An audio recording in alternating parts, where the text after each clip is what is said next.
اعوذ باللہ من الشیطان الرجیم بسم اللہ الرحمن الرحیم السلام علیکم ورحمۃ اللہ وبرکاتہ و مغفرہ تمام حاضرین و سامعین، انشاءاللہ الجلیل ایمان ٹی وی کے توسط سے ایک بار پھر آپ کی خدمت میں حاضر ہوئے ہیں اور انشاءاللہ ایک موضوع ایک نئے انداز کے ساتھ انشاءاللہ آپ اپنی اور اپنی پوری دنیا کی اور عالم اسلام کی اصلاح کا سلسلہ اللہ رب العزت ہم سب کا اس کا حامی و ناصر رکھے۔ آج جو ہمارے نئے موضوع کا انتخاب کیا گیا اس کے اندر انشاءاللہ اس سے قبل میں آپ کو ایک تمہید سمجھا دوں کہ طہارت کی دو قسمیں ہوتی ہیں، پاکی کی دو قسمیں ہوتی ہیں، ایک ہوتا ہے طہارت صغریٰ اور ایک ہوتی ہے طہارت کبریٰ۔ طہارت صغریٰ کے اندر بے وضو پن اور طہارت کبریٰ کے اندر بے غسل، یعنی کہ اگر انسان بے وضو ہو تو کس انداز میں وہ باوضو ہو کر رب کریم کی اطاعت اور فرمانبرداری کو بجا لا سکتا ہے۔ طہارت کبریٰ کے اندر غسل اگر بے غسل ہو جائے، حالت جم کی کیفیت اس پر طاری ہو جائے تو کس انداز میں وہ طاہر ہو کر اللہ رب العزت کے حضور نیاز مندی اور اس کے حضور سجدہ ریزی کے عبادت کے سجدے کر سکتا ہے۔ تو آج ہمارا جو پہلا عنوان ہے وہ طہارت صغریٰ یعنی کہ وضو کے اعتبار سے ہے۔ وضو اللہ نے قرآن کریم میں ارشاد فرمایا، بسم اللہ الرحمن الرحیم، یا ایھا الذین آمنوا اذا قمتم الی الصلاۃ فاغسلوا وجوہکم وایدیکم الی المرافق وامسحوا برؤوسکم وارجلکم الی الکعبین، کہ ایمان والو جب تم ارادہ کرو قمتم الی الصلاۃ نماز کا، کیا فرمایا پھر آگے کیا فرمایا، تم اپنے چہروں کو دھو، تم اپنے ہاتھوں کو کونیوں تک دھو، تم اپنے سروں کا مسح کرو اور اپنے پاؤں کو ٹخنوں سمیت دھو۔ تو قرآن کریم میں ہمیں جب رب کریم کے عبادت کا سلسلہ جب شروع ہونے والا ہو، جب ہم الحمدللہ کے حضور چلیں عبادت کی غرض سے، عبادت کے ذوق اور شوق سے، اللہ کریم یہ جستجو عطا فرمائے، تو پھر ہم کیا کریں؟ وضو کریں۔ اب انشاءاللہ جو باقاعدہ پریکٹیکلی طور پر آپ کو بتایا جائے گا کس انداز میں وضو کرنا چاہیے، کس طرف سمت کا تعین کرنا چاہیے، جو شریعت مطالعہ میں مطلوب اور مقصود ہے۔ اللہ کریم ہم سب کو احسن انداز میں اس کو سیکھنے، مجھے اور آپ کو اس پر عمل کرنے کی توفیق عطا فرمائے۔ اب انشاءاللہ وضو کے باقاعدہ آغاز کی طرف چلتے ہیں۔ وضو کے اولاً 4 فرائض ہیں، یعنی کہ وضو کے 4 فرض ہیں۔ نمبر 1 سب سے پہلا ہے چہرہ دھونا، نمبر 2 اس کے بعد کونیوں سمیت دونوں ہاتھوں کو دھونا، نمبر 3 چوتھائی سر کا مسح کرنا، اور نمبر 4 ٹخنوں سمیت دونوں پاؤں کو دھونا۔ یہ وضو کے 4 فرائض ہیں کہ مثال کے طور پر اگر آپ تھوڑی جلدی میں ہیں، مثال کے طور پر آپ کو پتہ ہے کہ اگر میں جلدی وضو نہیں کروں گا، تمام سنتیں اپناؤں گا تو پھر جماعت کے رکعات کے فوت ہونے کا اندیشہ ہے، جماعت کے نکل جانے کا اندیشہ ہے، تو پھر ان چاروں پر اکتفا کر جو ہے آپ فوراً جماعت کو حاصل کر سکتے ہیں۔ لیکن اگر اس کی عادت بنانے، مثال کے طور پر لیٹ ہی آ رہے ہیں اور اس کے بعد جو ہے نا اپنا یہ عادت مستمرہ کی طرف اس کو شامل کر رہے ہیں کہ جو ہے نا لیٹ آؤ فوراً 4 فرض ادا کرو چلے جاؤ، تو یہ صحیح عادتیں نہیں، عادتیں کبیحہ ہے۔ اور اسی کے ساتھ ساتھ بہت ساری دنیاوی اعتبار سے اور سائنٹیفیکل اعتبار سے بھی جو ہے نا ہم اللہ تبارک و تعالیٰ کی نعمتوں سے محروم ہو جائیں گے۔ اللہ کریم ہم سب کو نماز، روزے، بالخصوص اللہ رب العزت کے تمام عبادت کا ذوق اور شوق عطا فرمائے۔ اب باقاعدہ اس کا آغاز کیا جاتا ہے کہ کس انداز میں وضو کیا جائے گا، تو یاد رکھ لیا جائے وضو کے لیے سب سے پہلے جگہ کا تعین، یعنی کہ قبلے کی طرف چہرے کا رخ ہونا اور اونچی جگہ پر بیٹھنا وضو کے لیے مستحب ہے۔ دیکھیں مستحب کسے کہا جاتا ہے؟ کرے تو ثواب، نہیں کرے تو گناہ بھی نہیں۔ مثال کے طور پر اگر ہمارے گھر وغیرہ کے اندر اس طرح سے سن یا بیسن وغیرہ لگے ہوئے ہیں، اس طرح جگہیں بنی ہوئی ہے کہ وہاں اگر اس کا سلسلہ نہیں ہے اونچی جگہ پر بیٹھنا یا پھر جو ہے نا قبلے کی طرف تعین، تو کوئی مذائقہ نہیں ہے۔ لیکن جب مسجد میں ہے تو الحمدللہ وہاں پر ہمارے کو باقاعدہ اس طرح کی سہولت فراہم کی جاتی ہے۔ آپ دیکھ سکتے ہیں کہ باقاعدہ اونچی جگہ کے لیے یہ سلیب نما بھی بنایا جاتا ہے۔ قبلے کا تو تعین ہوتا ہی ہوتا ہے، لیکن الحمدللہ اس مستحب عمل پر بھی انسانوں کو عمل کرنے کی سلسلہ اور ترغیب دی جا رہی ہوتی ہے کہ اونچی جگہ پر بیٹھنا وضو کے لیے مستحب ہے۔ اس کے بعد زبان سے نیت کریں گے۔ نیت دل کے ارادے کو کہتے ہیں، اور نیت اس انداز میں کی جائے گی، میں اللہ تبارک و تعالیٰ کے حکم کی پیروی اور پاکی حاصل کرنے کے لیے وضو کر رہا ہوں۔ اس کے بعد بسم اللہ پڑھ لیجئے، بسم اللہ الرحمن الرحیم۔ بلکہ علماء نے لکھا ہے کہ جو شخص دوران وضو بسم اللہ کے بعد یہ کہے بسم اللہ والحمدللہ، یہ دعا آپ دیکھ رہے ہیں وضو کرنے سے پہلے اگر کوئی شخص بسم اللہ پڑھنے کے بعد اگر یہ دعا پڑھ لے بسم اللہ والحمدللہ، تو جب تک انسان باوضو رہے گا تو فرشتے اس کے نامہ اعمال میں نیکیاں لکھتے رہیں گے، نیکیوں کا جو سلسلہ ہے وہ جاری اور ساری رہے گا ماشاءاللہ سے۔ اس طریقے سے وضو کو کیا جاتا ہے۔ پہلے دونوں ہاتھوں کو کلائیوں تک دھونا ہے، پہنچوں تک، جیسے ہمارے معروف کہا جاتا ہے، 3 بار دونوں ہاتھوں کو کلائیوں تک دھونا ہے، اور اگر ہو سکے تو پھر انگلیوں کو خلال بھی کر لیا جائے۔ اس کے بعد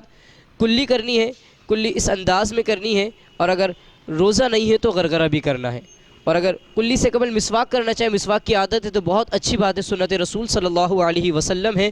اور تم مسواک کیجئے، 3 بار مسواک کی جائے گی اور ہر بار مسواک کو دھو بھی لیجئے۔ اب پھر کلی کیجئے، کلی اس انداز میں کی جائے گی کہ منہ کے ہر پرزے، ہر گوشے زبان کے اوپر نیچے اچھے طریقے سے پانی آپ کے منہ کے اندر جائے، اور اس کو جو ہے پھر آپ نے کلی کرنی ہے۔ اور پھر اگر روزہ نہیں ہو تو آپ نے غرغرہ بھی کرنا ہے، نہیں گلے تک آپ نے اپنے پانی کو پہنچانا، لیکن روزہ ہے تو بالکل اس کا احتیاط کیجئے کہ جو نا ہمیں غرغرہ نہیں کرنا ہے۔ اس کے بعد چہرہ دھونا ہے۔ چہرے کی تعریف کیا ہے؟ علماء فرماتے ہیں عادتاً جہاں سے پیشانی کے بال اگنا شروع ہوتے ہیں تھوڑی کے نیچے تک، یہ ہمارے جو دانت ہیں یہ تھوڑی کے نیچے کا حصہ کہلائے گا، اور ایک کان کی لو سے لے کے دوسرے کان کی لو تک اس کی گولائی میں جو حصہ ہے اس کو چہرے کی تعریف میں مشہور و معروف کیا جاتا ہے، تو لہذا اس کا چہرے کا دھونا ہمارا کیا ہے؟ یہ فرض ہے۔ اور اسی طریقے سے اگر کسی کی داڑھی ہے تو داڑھی کی 2 قسمیں ہوتی ہیں، ایک خفیف اور ایک کثیف، یعنی کہ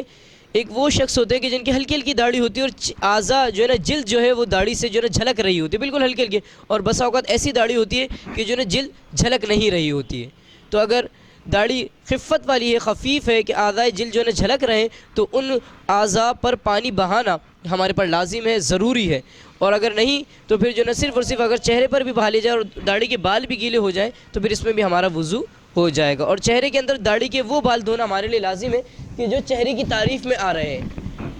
عادتاً جہاں سے سر کے بال اگنا شروع ہوتے ہیں تھوڑی کے نیچے تک، تو یہ جتنے بھی بال ہیں ان کا دھونا ہم پر لازم ہے، ان کا خاص احتیاط کی جائے ان میں۔ اسی کے ساتھ ساتھ دونوں ہاتھوں کو کونیوں سمیت دھونا، ہاتھ کی انگلیوں سے دھونا شروع کریں گے، پانی ڈالنا شروع کریں گے کونیوں تک، بلکہ علماء نے فرمایا کہ آدھے بازو تک دھونا مستحب ہے، زیادہ اچھا احتیاط اس میں برتی جائے۔ اور جو ہماری ایک معروف ہے کہ ہاتھ دھونے کے بعد چلے میں پانی لے کر کونیوں تک چھوڑا جاتا ہے، تو یہ معروف نہیں ہے، اس سے کونیوں تک اور کلائی کی کروٹوں تک پانی نہ جانے کا اندیشہ ہے، اور بلکہ اگر اچھے طریقے سے آپ نے دھو لیا ہے 3 بار اور آپ اطمینان قلبی مطمئن ہو چکے ہیں کہ پورا ہاتھ جو ہے الحمدللہ وہ دھونے کی تعریف میں آ چکا ہے، تو اب علماء نے فرمایا ایسا کرنا یہ جو ہے نا اسراف ہے، پانی کا ضیاع کرنا ہے، تو بس 3 بار آپ انگلیوں سے شروع کریں اور کونیوں تک اپنے ہاتھ کو دھوئیے۔ اس کے بعد مسح کیا جائے گا۔ مسح کا انداز اس طرح ہوگا کہ الٹے ہاتھ میں پانی لے کر سیدھے ہاتھ سے نل بند کیا جائے۔ اس کے بعد نل بند کرنا یاد رکھیں، کیونکہ اگر ہم نل چھوڑ دیں گے تو پانی کا یہ ضیاع کہلائے گا، جو کہ شریعت کو یہ ناپسند ہے، یہ محبوب نہیں ہے، تو لہذا سیدھے الٹے ہاتھ میں پانی لے کر سیدھے ہاتھ سے نل بند کیجیے۔ اس کے بعد پانی کو سیدھے ہاتھ پر ڈالنے کے بعد تینوں انگلیاں انگوٹھے اور شہادت کی انگلیوں کو چھوڑ کر باقی تینوں انگلیوں کے سرے ایک دوسرے سے ملا لیجیے۔ اس کے بعد انگوٹھے اور یہ انگلی کو جدا رکھیے۔ پانی ڈالنے کے بعد جو ہمارے معروف ہے چومنا، حاجت نہیں ہے چومنے وغیرہ کی، اب جہاں سے عادتاً پیشانی کے بال شروع ہوتے ہیں یہاں پر یہ 3 انگلیاں رکھتے ہوئے کھینچتے ہوئے گدی تک لے کر آئیں گی، لیکن جب ہم یہاں سے انگلیوں کو یعنی کہ تینوں انگلیوں کو کھینچتے ہوئے گدی تک لے گئے تو اس بات کا خاص خیال رکھا جائے گا کہ ہماری شہادت کی انگلی، انگوٹھا اور یہ ہتھیلیاں یہ ہمارے سر سے مس نہیں ہونی چاہیے، یعنی کہ مثال کے طور پر اس طریقے سے لے کے جانا ہے، اس انداز میں، یعنی کہ اس کو بٹھا کر یا انگلیاں لگا کر انگوٹھا لگا کر اس طرح نہیں، یہاں جہاں سے عادتاً بال شروع ہو رہے ہیں یہاں سے کھینچتے ہوئے گدی تک لے کر آئیں۔ اب یہ ہتھیلیاں گدی سے رکھتے ہوئے سامنے پیشانی تک لے کر آ جائیں۔ پھر اس کے بعد شہادت کی انگلیوں سے آپ اپنے کان کے اندرونی حصے کا خلال کریں گے، انگوٹھے سے کان کے بیرونی حصے کا خلال کیا جائے گا، اور چھنگلی یہاں سے یعنی چھوٹی انگلیوں سے جو چھوٹی انگلی ہے اس سے کان کے سوراخوں میں داخل کر کر اس کو تر کیا جائے گا۔ اسی طریقے سے آپ کے دونوں ہاتھوں کی جو پشت ہے، آپ کے ہاتھوں کی جو پشت ہے یعنی کہ انگلیوں کے پیچھے کا حصہ، اس سے آپ اپنی گدی کا مسح کریں گے، ٹھیک۔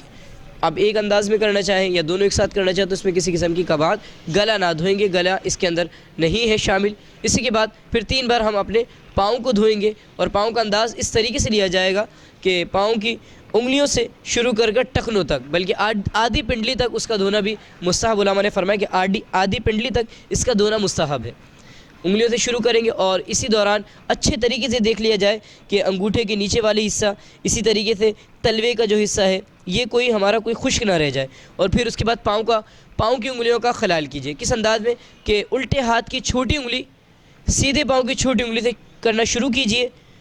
اور پھر اس طریقے سے کرتے ہوئے یہاں تک۔ پھر اسی طریقے سے جب الٹا ہاتھ آئے گا تو پھر انگوٹھے سے شروع کر کر